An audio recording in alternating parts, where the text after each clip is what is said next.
तो आपको बता दें कि मुलायम सिंह के छोटे बेटे प्रतीक यादव की मौत हो गई है। जी हां, उनके घर में बताया जा रहा है कि जब तक उनको अस्पताल लेकर जाया जाता, लखनऊ स्थित उनके आवास से अस्पताल, और जब अस्पताल पहुंचे हैं तो डॉक्टरों ने उन्हें ब्रॉड डेड यानी पहले से बताया कि उनकी मृत्यु पहले ही हो चुकी थी। अब देखिए, खबर ये आ रही है कि हो सकता है कि हार्ट अटैक की वजह से प्रतीक यादव की मौत हुई या किसी और कारण से, इसलिए पोस्टमार्टम के लिए अब प्रतीक के शव को भेज दिया गया है और पोस्टमार्टम के बाद ही ये पता चल पाएगा कि आखिर प्रतीक की मौत कैसे हुई है, क्योंकि अभी बहुत सारी बातें निकलकर सामने आ रही है। प्रतीक यादव की बात की जाए, मुलायम सिंह के खानदान से हैं, यादव परिवार से हैं, लेकिन उन्होंने राजनीति में कभी उनका कोई रिश्ता नाता नहीं रहा। वो अपना जिम चलाते थे और अच्छे खासे सोशल मीडिया पर वो पॉपुलर भी थे। उनकी जिम की कई फोटो आप देख भी सकते हैं, यानी शारीरिक तौर से वो बहुत तंदुरुस्त थे। लेकिन बताया जा रहा है कि पीछे कुछ दिनों से वो बीमार चल रहे थे। उन्होंने अपना इलाज इंडिया के भी बहुत सारे बड़े डॉक्टरों से उनका संपर्क था, जिस तरह से खबर आ रही है, और साथ ही साथ वो लंदन भी अपना इलाज कराने गए थे।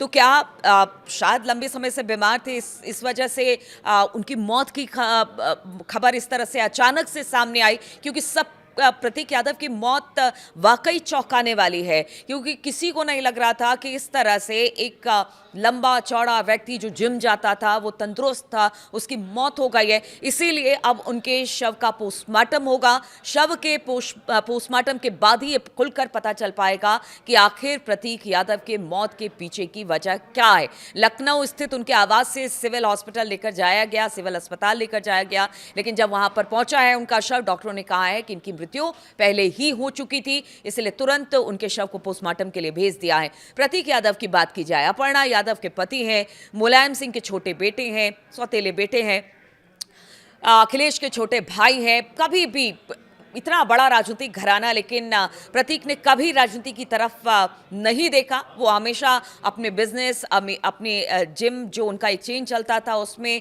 एक फिटनेस ट्रेनर के तौर पर भी जाने जाते थे। लेकिन अब उनकी असामयिक निधन के बाद अब सवाल उठ रहे हैं कि किस तरह से प्रतीक की मौत हुई है, और इसीलिए कहा जा रहा है कि उनके शव को पोस्टमार्टम के लिए भेजा गया है। बहुत सारी बातें अब पोस्टमार्टम के बाद ही सामने आएगी और पता चलेगा कि प्रतीक की मौत की पीछे की वजह क्या हार्ट अटैक है या कोई और वजह है। जो पुलिस के सोर्सेज से जानकारी मिली है उसके मुताबिक सुबह करीब 4 बजे अपने घर के किचन में अचेत अवस्था में प्रतीक यादव मिले थे। उनके परिजनों ने जो पुलिस को इनिशियल इन्फॉर्मेशन दी है, तो अभी ये कयास लगाए जा रहे हैं कि जब वो घर के किचन में अपने गिरे हैं तो शायद किचन में गिरने के दौरान उनको कोई चोट लगी होगी। अब ये तो किस तरह के वो चोट हैं ये पोस्टमार्टम रिपोर्ट से साफ हो पाएगा। कंट्यूजन है, एब्रेजन्स हैं, ऐसे तमाम जो मेडिकल टर्म होते हैं पोस्टमार्टम रिपोर्ट के दौरान, उन सबका जिक्र पोस्टमार्टम रिपोर्ट में किया जाएगा।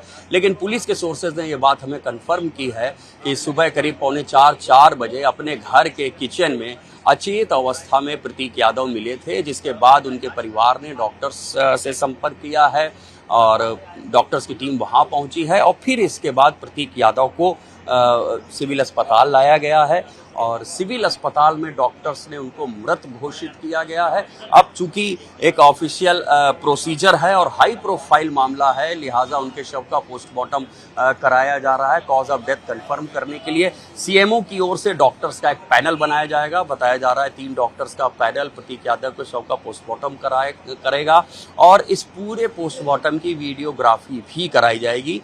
ये बात हमको पुलिस से कंफर्म कर दी गई है। अब यही इंतजार किया जा रहा है कि जो सीएमओ साहब हैं वो उस पैनल में किन किन डॉक्टर्स को रखते हैं। हम इस वक्त पोस्टमार्टम हाउस में मौजूद हैं।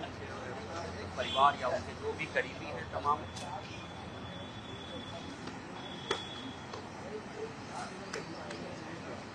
देखिए अभी चूंकि परिवार के तौर पर हम लोग अपर्णा यादव को ही जानते हैं, उनके बच्चों को भी 1-2 मरतबा सोशल मीडिया में देखा है। कुछ युवक हैं, लेकिन ये कहना मुश्किल है कि उनके परिवार से जुड़े हैं या नहीं है। लेकिन जो शव के साथ थे, हमने उनसे बात ज़रूर की है। उनका यही कहना है कि करीब 5 बजे हम लोग प्रतीक यादव को सिविल अस्पताल लेकर आए थे, जहां डॉक्टर्स ने उनको मृत घोषित किया है। तो परिवार में ऐसा कोई जिम्मेदार व्यक्ति नहीं दिख रहा है जिससे हम लोग बातचीत कर सकें और उनकी ओर से कुछ बताया जा सके। एक युवक ने ज़रूर बताया था कि हम 5 बजे उनको लेकर के आए थे। तो अब हम लोगों को जो इंतज़ार करना होगा वो यही कि परिवार यानी अपर्णा यादव की ओर से अगर कोई स्टेटमेंट आता है तो हम लोग उसके ऊपर भरोसा कर सकते हैं। लेकिन अभी तक उनकी ओर से जहाँ तक मेरी जानकारी ऐसा कोई स्टेटमेंट नहीं आया है। लेकिन पुलिस के सोर्सेज ने हमें कंफर्म किया है कि वो किचन में अचेत अवस्था में पाए गए।